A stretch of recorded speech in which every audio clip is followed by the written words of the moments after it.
नमस्कार सभी साथियों को स्वागत करता हूं सभी का इस YouTube चैनल पर जिसका नाम है स्टडी विद पीएन लोधा। साथियों, राजस्थान का इतिहास व संस्कृति से संबंधित राजस्थान जीके की ये 5वीं क्लास है। इसके पहले हम 4 क्लासें राजस्थान का इतिहास व संस्कृति से संबंधित पढ़ चुके हैं। देखिए, यहाँ पर आपको जो ये राजस्थान का इतिहास और संस्कृति पढ़ाया जा रहा है, ये रीट पात्रता परीक्षा 2022 सेकंड ग्रेड शिक्षक भर्ती, थर्ड ग्रेड शिक्षक भर्ती मतलब रीट के बाद में जो मुख्य पेपर होगा उसके लिए, और साथ ही फर्स्ट ग्रेड शिक्षक भर्ती के लिए बेहद ही उपयोगी है। साथियों, पूर्ण रूप से एनसीईआरटी और आरबीएससी की किताबों पर ये चीज़ें आधारित है। जो कक्षा 6 से 12वीं तक की जो एनसीईआरटी की किताबें हैं, जो आरबीएससी की किताबें हैं, वहीं से ये सारी चीज़ें मैं आपके लिए लेकर चल रहा हूँ। तो देखिएगा, पीडीएफ आपको हमारे जो टेलीग्राम चैनल है स्टडी विद पीएन लोधा के नाम से वहाँ पर मिलेगी, और इसके जो ऑब्जेक्टिव क्वेश्चन है वो भी आपको यहाँ पर देखने को मिलने वाले हैं। तो चलिए शुरू करते हैं इस वीडियो को। यहाँ पर एक एक चीज़ को हम फैक्ट के रूप में देखने वाले हैं। हमारे चल रहा था, तो यहाँ पर देखिए, इसके पहले हमने जो गुहिल वंश के संस्थापक है गुहिल के बारे में भी हमने पढ़ा था साथियों, और उसके बाद में जो गुहिल वंश के प्रतापी शासक जैसे बप्पा रावल के बारे में हमने सबसे पहले पढ़ा है कि क्या क्या किया, इनका मूल नाम क्या था, वगैरह वगैरह। फिर जेत्र सिंह के बारे में भी हमने पढ़ा है साथियों। फिर उसके बाद में रावल रतन सिंह के बारे में पढ़ा है, रावल रतन सिंह के बारे में। और वीडियो के लास्ट में मैंने आपको रावल रतन सिंह से संबंधित जो पद्मिनी की कहानी थी, ठीक है, अलाउद्दीन खिलजी वगैरह उनकी, तो साथियों वो कहानी भी आपको बताई थी। और लास्ट में नोट करके ये लिखा था कि जो रतन सिंह था वो रावल शाखा का मतलब गुहिल वंश का ही था, लेकिन जो रावल परिवार है उनका अंतिम शासक था रतन सिंह, ठीक है। तो अब यहाँ पर राणा हम्मीर देखो 1302 1303 यहाँ पे रावल रतन सिंह का शासन कार्य था। यहाँ अब 1326 आ चुका है। अब वहाँ पर जो अलाउद्दीन खिलजी ने रतन सिंह को जो हरा करके चित्तौड़गढ़ का नाम क्या कर दिया था, खिजराबाद कर दिया था, और वहाँ का शासक किसको नियुक्त कर दिया गया था साथियों, खिजरिका को। तो खिजरिका 1303 के बाद से वहाँ का शासक था। वहाँ पर यूँ मान लीजिए जब खिजराबाद चित्तौड़गढ़ का नाम बदल कर दिया, तो उसके बाद में वहाँ की जो जनता वगैरह थी वो वहाँ से पलायन करने लग गए। लगभग सुना सुना वो चित्तौड़गढ़ हो गया था साथियों। तो जो खिजरिका है उसका भी वहाँ मन नहीं लगा, और अपने ही किसी जो उनका कि भाई हाँ कि ये अपना अच्छा सेवक है, उसको वहाँ का राजकार्य सौंप करके वो वापस दिल्ली चला गया। तो जो राणा हम्मीर था साथियों, इसने चित्तौड़गढ़ पर आक्रमण करके खिजरिका कहाँ चला गया, दिल्ली चला गया। 1326 ईस्वी में चित्तौड़गढ़ पर अधिकार कर लिया। मतलब यहाँ पर जो गुहिल वंश थे उनका अधिकार समाप्त हो गया था, लेकिन वापस अधिकार दिलाने का कार्य किसने किया, राणा हम्मीर ने किया। चलिए देखते हैं, यहाँ पर मैंने लिखा है 13वीं शताब्दी में दिल्ली सल्तनत ने गुहिलों की सिसोदिया राजवंश की शाखा को मेवाड़ से सत्तारूढ़ कर दिया। देखो, पहले जो पहले तो रावल राजवंश था, फिर उसके बाद में सिसोदिया राजवंश आया, लेकिन दोनों ही किसके राजवंश है, गुहिल वंश के ही दोनों परिवार है साथियों। गुहिल वंश के ही दोनों परिवार है, चाहे सिसोदिया हो चाहे रावल हो। रावल शाखा का अंतिम शासक कौन था, रावल रतन सिंह था।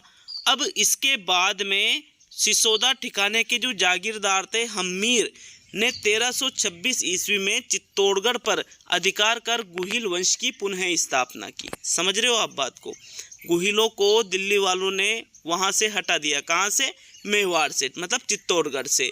लेकिन 1326 ईस्वी में राणा हम्मीर के द्वारा जो सिसोदिया परिवार से था, ये रावल परिवार से नहीं था, इसने चित्तौड़गढ़ पर आक्रमण किया और चित्तौड़गढ़ को अपने अधिकार में ले लिया।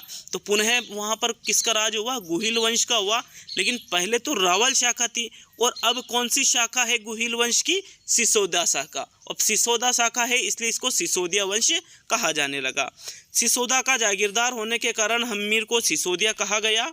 इसके बाद मेवाड़ के सभी शासक सिसोदिया कहलाते हैं। समझ रहे हो ना बात को। इसके पहले राणा हम्मीर के पहले जितने भी शासक जो मेवाड़ के थे गुहिल वंश के, वो तो क्या कहलाते थे साथियों, वो कहलाते थे यहाँ पर जो हम्मीर से पहले के थे उनकी बात की जा रही है, वो तो रावल कहलाते थे। और हम्मीर के बाद से, हम्मीर सहित और हम्मीर के बाद से सिसोदिया कहलाने लगे। लेकिन दोनों ही किसके वंशज है, गुहिल के वंशज है साथियों। हम्मीर को मेवाड़ का उद्धारक कहा जाता है। क्यों कहा जाता है हम्मीर को मेवाड़ का उद्धारक? क्योंकि हम्मीर के द्वारा गुहिल वंश की पुनः स्थापना मेवाड़ पर की गई, चित्तौड़गढ़ को जीता गया और वापिस गुहिल वंश वहाँ पर स्थापित हो गया। और मुगलों से किसने छुड़वाया मेवाड़ को? हम्मीर के द्वारा।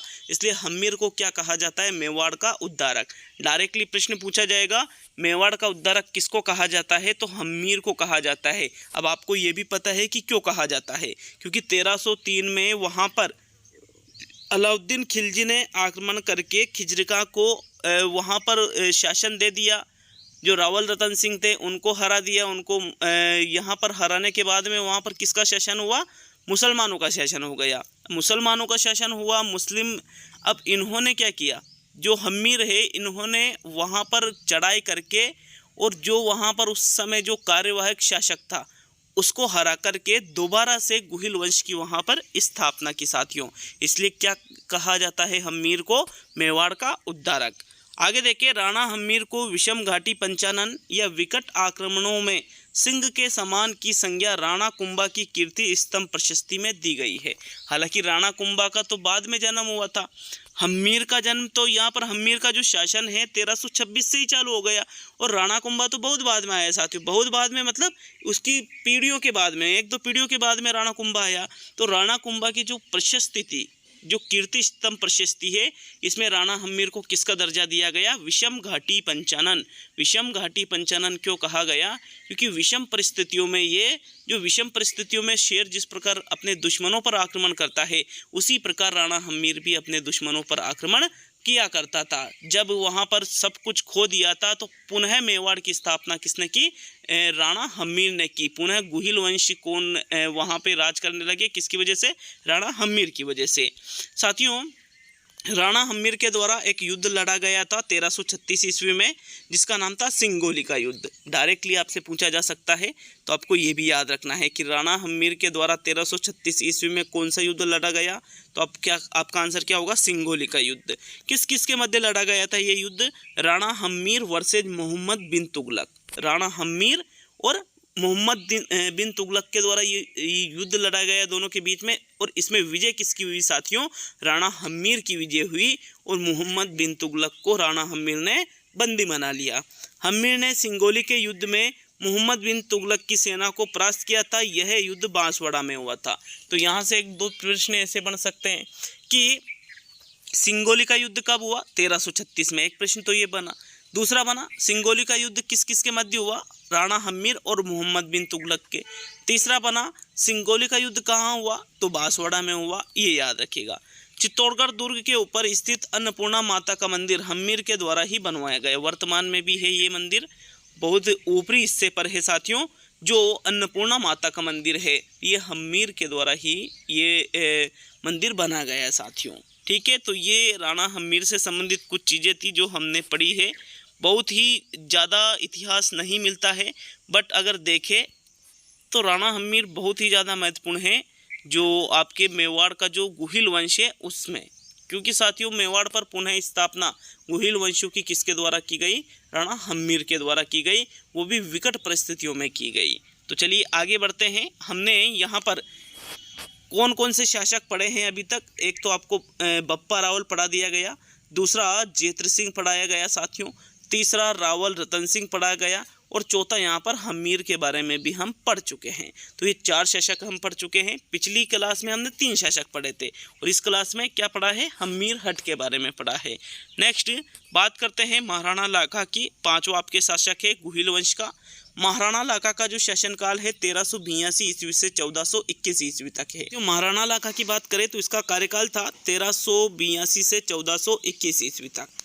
ऑथेंटिक पुस्तकों में यही दे रखा है। कई जगह आपको 1382 से 1397 तक भी मिलेगा। अलग अलग जो इतिहासकार हैं उनके अलग अलग मत है, लेकिन दोनों ही गलत नहीं है और दोनों एक साथ आ जाए तो आपको 1421 सही करना है। 1421 नहीं आए तो 1397 सही करना है महाराणा लाखा का कार्यकाल। साथियों 5वें नंबर के ये गुहिल वंश के यहाँ पर शासक हम पढ़ रहे हैं। हालांकि बहुत से हो गए, लेकिन मुख्य मुख्य शासक पढ़ रहे हैं जहाँ से आपके प्रश्न बनते हैं। इनके अलावा प्रश्न नहीं बनेंगे, निश्चिंत रहिएगा साथियों, क्योंकि एनसीईआरटी आरबीएससी में से पेपर बनेगा तो चीज़ें तो यही दे रखी है, तो आप बिल्कुल निश्चित होकर के पढ़िएगा। महाराणा लाखा के बारे में बात करेंगे। 1382 ईस्वी में महाराणा लाखा मेवाड़ के शासक बने। इनकी पत्नी का नाम था हंसाबाई, इनका पुत्र था महाराणा मोकल, और लाखा को लक्ष्य सिंह के नाम से भी जाना जाता था। किस नाम से? महाराणा लाखा को लक्ष्य सिंह के नाम से भी जाना जाता था। साथियों पत्नी क्या थी? पत्नी कौन थी इनकी? हंसाबाई। पुत्र का नाम क्या था? महाराणा मोकल। और 1382 ईस्वी में ये महाराणा जो लाखा है ये मेवाड़ के शासक बने। बहुत ही दिलचस्प किस्सा है महाराणा लाखा से संबंधित, जिसको हम यहाँ पर देखने वाले हैं। हुआ क्या कि ये मेवाड़ के शासक थे और मारवाड़ से इनका जो बेटा था, एक और पुत्र था मोकल के अलावा, इनके एक और पुत्र था साथियों रावचूड़ा, जिनको रावचुंडा के नाम से भी जाना जाता था। इनके लिए रिश्ता आया। कहाँ से आया? मारवाड़ से आया। लेकिन परिस्थितिवश इनके मुंह से, किनके मुंह से? जो महाराणा लाखा है इनके मुंह से ये निकल गया कि इतनी ज़्यादा उम्र में हमें कौन लड़की देगा, हम तो ऐसी चीज़ें सोच ही नहीं सकते हैं कि भाई हमारी भी शादी हो। अब उस बात का पता किसको चला? उनका पुत्र था रावचूड़ा या चुंडा, उनको ये पता चला तो उन्होंने ये शर्त रख दी कि अब हंसाबाई से, हंसाबाई थी जिससे रिश्ता आया था, हंसाबाई से मेरा नहीं मेरे पिताजी का विवाह होगा। अगर मेरे पिताजी का विवाह हंसाबाई से नहीं हुआ तो मैं भी विवाह नहीं करूँगा। इस प्रकार से अब वहाँ पर जो मारवाड़ वाले थे इन्होंने क्या शर्त रख दी कि भाई हम आपके पिता से तो हंसाबाई की शादी कर देंगे, लेकिन हंसाबाई और महाराणा लाखा से जो पुत्र होगा वही मेवाड़ का शासक बने। ऐसा अगर होता है तो हम हंसाबाई का विवाह महाराणा लाखा से कर सकते हैं। ठीक है, मतलब मेवाड़ की गद्दी किसके पास आनी चाहिए थी साथियों? रावचूड़ा के पास आना चाहिए थी। रावचूड़ा कौन था? महाराणा लाखा का ही पुत्र था, लक्ष्य सिंह का।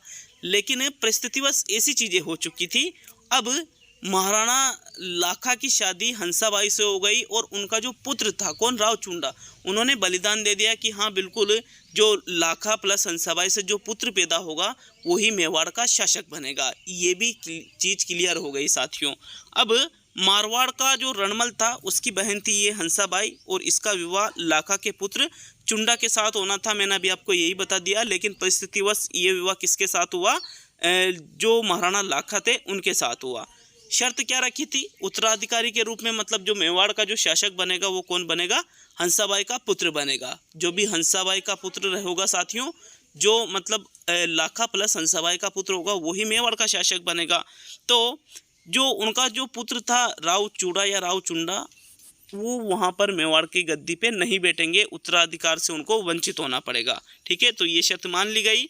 तो शर्त मान ली गई मतलब कितना बड़ा बलिदान दे दिया। इतना बड़ा बलिदान देने के कारण जो रावचूड़ा थे इनको राजस्थान का भीष्म पितामह भी कहा जाता है, क्योंकि भीष्म पितामह ने भी क्या किया था साथियों? भीष्म पितामह ने भी इसी प्रकार से राजपाट को त्याग दिया था विवाह के लिए। अतः जीवन भर वो उन्होंने ब्रह्मचर्य का पालन किया था। उसी प्रकार रावचुंडा ने भी ऐसा ही किया है कि अपने पिता की शादी कराने के लिए पूरे ब्रह्मचर्य का पालन किया और राजपाट को त्याग दिया साथियों। इसलिए रावचुंडा को क्या कहा जाता है? रावचुंडा या रावचूड़ा दोनों शब्द देखने को मिलेंगे आपको। राजस्थान का भीष्म पितामह कहा जाता है। तो एग्जाम में ये चीज़ बहुत ही ज़्यादा इंपॉर्टेंट है। डायरेक्टली आपसे पूछा जा सकता है कि राजस्थान का भीष्म पितामह किसको कहा जाता है, तो आपका सीधा सा आंसर होगा रावचुंडा को। महाराणा लाखा के समय जावर माइन से चांदी व सीसा बहुत अधिक मात्रा में निकलने लगा, जिससे राज्य की आर्थिक समृद्धि बढ़ी। इसी समय एक बंजारे ने पिछोला झील का निर्माण भी करवाया। उस बंजारे का नाम मैं ही बता देता हूँ। चिड़ीमार नामक एक बंजारा था जिसके द्वारा पिछोला झील का निर्माण करवाया गया। देखो राणा लाखा का जो शासनकाल है वो लगभग सामान्य रहा, अच्छा योगदान भी दिया। और यूँ मानिए शुरुआत में तो थोड़ी दिक्कत आ रही थी उनके शासनकाल में राज्य में, बट ये जो जावर में जो चांदी और सीसा की जो खान मिली थी वहाँ से इतनी अधिक मात्रा में चांदी और सीसा का उत्पादन हो रहा था साथियों, इतनी ज़्यादा चांदी और सीसा निकल रहा था कि पूरे विश्व में नहीं, पूरे विश्व की उस समय की ये सबसे बड़ी खान थी। तो इससे क्या हुआ, जो राज्य है वहाँ पर धन धान्य बहुत ज़्यादा मात्रा में बढ़ गया, राज्य एकदम समृद्ध हो गया साथियों। इसके बाद यहाँ पर यूँ मान सकते हो आप, जो राणा लाखा है इसका शासनकाल अच्छा रहा। इसके बाद में देखो, लाखा प्लस हंसाबाई से जो पुत्र हुआ था वो था महाराणा मोकल। कौन था? महाराणा मोकल, जिसने शासन किया 1421 से 1433 ईस्वी में। अब महाराणा मोकल किसका पुत्र था? लाखा का और हंसाबाई का। मतलब जो यहाँ पर राव चूड़ा था, राव चूड़ा ने शासन नहीं किया। शासन किसने किया? जैसा कि शर्त पहले ही हो चुकी थी मारवाड़ और मेवाड़ के बीच में कि लाखा प्लस हंसाबाई से जो पुत्र उत्पन्न होगा वही मेवाड़ का शासक बनेगा। तो साथियों हुआ क्या, मोकल महाराणा लाखा व हंसाबाई का पुत्र था और महाराणा लाखा की मृत्यु 1421 ईस्वी में हो गई थी। तो फिर वारिस कौन हुआ? महाराणा मोकल। लेकिन उस समय मोकल की आयु बहुत ही कम थी, वो शासन करने के योग्य नहीं माना जा सकता था क्योंकि छोटी उम्र थी। तो जो राव चूड़ा थे इनका संरक्षण वहाँ पर इनको दिया गया महाराणा मोकल को। देखो 1421 ईस्वी में जब मोकल शासक बना तो अल्पायु का होने के कारण चुंडा ने उसके संरक्षक के रूप में कार्य किया। ऐसा नहीं है कि चुंडा ने राज किया, बल्कि संरक्षक के रूप में, क्योंकि छोटा जो राजा है उसका कोई ना कोई तो संरक्षक रहेगा। छोटा अल्प कम आयु में किसी को राजा बना दिया तो वो थोड़ी राज चला सकता है साथियों। इसलिए जिन्होंने प्रतिज्ञा की थी कि भाई मैं कभी भी विवाह नहीं करूंगा, आजीवन ब्रह्मचर्य का पालन करूंगा, किसने की थी ऐसी प्रतिज्ञा? राव चुंडा के द्वारा। तो जब इनकी पिताजी की मृत्यु हुई, मोकल की आयु कम थी, तो संरक्षक के रूप में कार्य किया राव चुंडा ने। परंतु जब चुंडा को लगा कि मोकल की माता कौन थी? हंसाबाई। हंसाबाई कौन थी साथियों? रणमल की बहन, मारवाड़ की थी। रणमल इसका भाई था और राणा लाखा की पत्नी थी और मोकल की मम्मी थी। समझ रहे हो ना, मतलब मोकल की माताजी थी। उस पर संदेह करती है, किस पर? राव चुंडा कर, कि भाई ये मोकल तो छोटा है और राव चुंडा धीरे धीरे अब इस संपूर्ण राज्य को अपने हाथों में ले लेगा। ऐसा उसे लगने लगा कि भाई जो हंसाबाई है वो मुझ पर शक करती है। किस पर? राव चूड़ा पर। तो उन्होंने मेवाड़ छोड़ दिया और कहाँ चले गए साथियों? ये मांडू चले गए। 1433 ईस्वी में मोकल की जिलवाड़ा में चाचा व मेरा ने महिपा पवार के साथ मिलकर मोकल की हत्या कर दी, क्योंकि 1421 में तो ये शासक बने और 1433 में इनकी हत्या कर दी गई। किनके द्वारा कर दी गई साथियों? चाचा व मेरा ने महिपा पवार के साथ मिलकर। चाचा मेरा आप ऐसे याद रख सकते हो, चाचा प्लस मेरा प्लस महिपा पवार, महिपा पवार, इन तीनों ने मोकल की हत्या कर दी। कहाँ पर? मोकल की जिलवाड़ा में। कौन सा स्थान? स्थान का नाम भी पूछा जा सकता है। जिलवाड़ा में हत्या कर दी गई थी। कब कर दी गई थी? 1433 ईस्वी में। किसने? चाचा व मेरा ने और महिपा पवार ने। आपको ये पता होना चाहिए उस समय राव चुंडा कहाँ पर थे? मांडू चले गए थे साथियों। क्यों? क्योंकि हंसाबाई को ऐसा शक था कि भाई यार पूरा राज्य कौन हड़प लेगा? राव चुंडा हड़प लेगा। तो यहाँ पर हमने अभी कौन कौन से शासक पढ़े साथियों? मोकल के बारे में हमने पढ़ लिया। मोकल के पहले जो लाखा थे, लक्ष्य सिंह भी जिसको कहा जाता है, उसके बारे में हमने पढ़ा आज, और हम्मीर के बारे में भी हमने पढ़ा है। इस प्रकार जो गुहिल वंश के जो 6 शासक हैं वो हम पढ़ चुके हैं। कौन कौन से एक बार रिपीट कर लेते हैं ताकि आपको चीज़ें अच्छी तरह से याद हो। सबसे पहले हमने गुहिल वंश के संस्थापक के बारे में पढ़ा, फिर वहाँ पर उसके प्रतापी जो शासक थे, प्रतापी शासक, जैसे बप्पा रावल सबसे पहले हमने पढ़ा था। बप्पा रावल कौन था, क्या क्या काम किया। उसके बाद में गुहिल वंश का जो रावल शाखा का दूसरा शासक हमने पढ़ा था जेत्र सिंह। कौन पढ़ा था? जेत्र सिंह। उसके बाद में रावल शाखा का हमने तीसरा जो शासक पढ़ा था वो था रतन सिंह। रतन सिंह तक ही रावल शाखा थी गुहिल वंश की। इसके बाद में चित्तौड़ पर किसका अधिकार हो गया? अलाउद्दीन खिलजी का। और वहाँ का शासक किसको बना गया? यहाँ पर खिजरका को। और चित्तौड़ का नाम बदलकर क्या कर दिया गया था? खिजराबाद कर दिया था। उसके बाद में हमने यहाँ पर आज कौन कौन से पढ़ा है? एक तो हमने यहाँ पर राणा हम्मीर के बारे में पढ़ा है, जिन्होंने वापस मेवाड़ पर यहाँ पर अपना आधिपत्य स्थापित किया। हम्मीर के बाद हमने यहाँ पर राणा लाखा के बारे में 5वें नंबर पे पढ़ा है, और लाखा के बाद में हमने महाराणा मोकल के बारे में 6 नंबर पर पढ़ा है। तो ये सारी चीज़ें हम पढ़ चुके हैं। अब अगले जो शासक है उसके बारे में अगले वीडियो में पढ़ेंगे, और इसके वस्तुनिष्ठ प्रश्न जब ये गुहिल वंश पूरा हो जाएगा उसके बाद में एक साथ कम से कम आप यूँ मानिए 200 प्रश्न जो मेवाड़ का गुहिल वंश है उससे संबंधित तैयार किए जा रहे हैं। तो आपका सारा मूल्यांकन एक साथ हो जाएगा, निश्चित रहिएगा। मिलते हैं अगले वीडियो में।